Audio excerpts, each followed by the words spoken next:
runinga ya Coco nikiwa na wingi wa matumaini kwamba ubuheri wa afya mahali popote ulipo. Hujambo na karibu. Mimi ni Elizabeth Mwende. Baraza la wazee wa jamii ya Sekuye eneo la Moyale kaunti ya Marsabit limejitokeza na kulalamikia kuharibiwa kwa mazingira ya maeneo yao hasa katika kijiji cha Dabel kutokana na uchimbaji madini kiholela. Wazee hao wamewalaumu viongozi wao ikiwemo serikali ya kaunti kwa kulinyamazia swala hilo.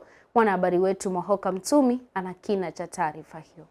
Baraza hilo chini ya katibu wake mkuu Haji Hassan Tepo limedai kwamba uchimbaji huo wa madini kiholela, unyakuzi wa ardhi, unyanyasaji wa jamii umechangiwa na baadhi ya wawekezaji kutoka taifa jirani la Somalia na Ethiopia ambao hawana vibali halali. Watu wa Dabel ni watu wa Kenya.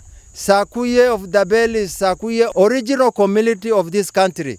Hata kama sisi ni minority, Dabel ni yetu. Tafadhali sisi tulizaliwa hapa, tulijikuta hapa. Tunataka investor ya serikali. Hatutaki mambo ya union na mambo ya tisano. Wale wanakaa hilo sahi yote ni illegal miners. Hassan ameitaka serikali kupitia waziri wa madini nchini Hassan Ali Joho kuingilia kati swala hilo na kuhakikisha uchimbaji wa madini katika kijiji cha Dabel unasitishwa, kwani wawekezaji zaidi ya 20 wamebuni makundi na kuendelea kuwanyanyasa wenyeji. Minister Bwana Ali Joho, Bwana Hassan, Bwana PS na CS yake, tunaomba Bwana Ali Hassan Joho, wewe ni Muislamu kama sisi. Tunataka investor ya serikali. Hatutaki mambo ya union na mambo ya tisano. Hassan ameweka wazi kwamba baraza hilo pamoja na jamii ya Sekuye linapinga mpango huo na kusisitiza kwamba hawatakubali ardhi yao wanayotegemea kwa shughuli mbalimbali kutumika vibaya. Hatutaki kutoka sehemu yetu ya Dabel. Idara ya serikali, ofisi ya rais, the only savior, yule anaweza kutuokoa Sekuye community wasiangamizwe, wasimezwe, ni ofisi ya rais.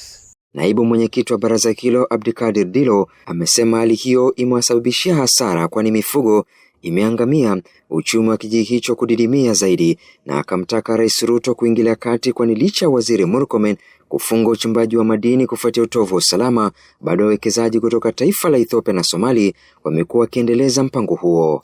Mazingira yetu imeharibishwa ya kutosha. Mashimo ambayo imeshimbwa kwa sababu ya kutafuta dhahabu imekuwa kama kaburi kwetu. Our livelihoods inadepend na wanyama wetu, ngamia, mbuzi, kondoo. Hiyo sasa iko mashakani, iko hali hatarini, iko wengi imekufa.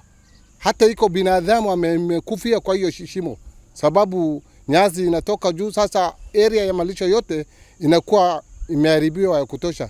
Our indigenous tree ile tumezoea imeharibiwa. Wazee hao hata hivyo wamesisitiza kwamba hawatakubali kuachilia ardhi yao kunyakuliwa na watu wanaodai kuwa wawekezaji, ili hali vijana eneo hilo hawana kazi, huku wanafunzi wakiacha shule na zaidi ya kina mama 22 wakiwachwa na waume wao kufuatia swala hilo katika kijiji cha Dabal. Hiyo ni wakora. Wanataka chukua ardhi yetu bila kuuliza sisi consent.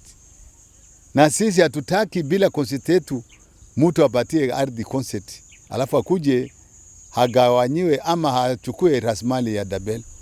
Na ile watu ambaye wanatoka kuletea hii shida yote ni what outsiders influx kutoka Ethiopia, kutoka Somalia, pembeni zote, hata mpaka kutoka Kongo. Tumevamiwa, tunanyanyazwa, tumetengwa. Sisi especially serikali ya kaunti ametutenga kando na ametunyanyaza kabisa. Nikiripotia runinga ya Coco, mimi ni Mwahoka Mtumi.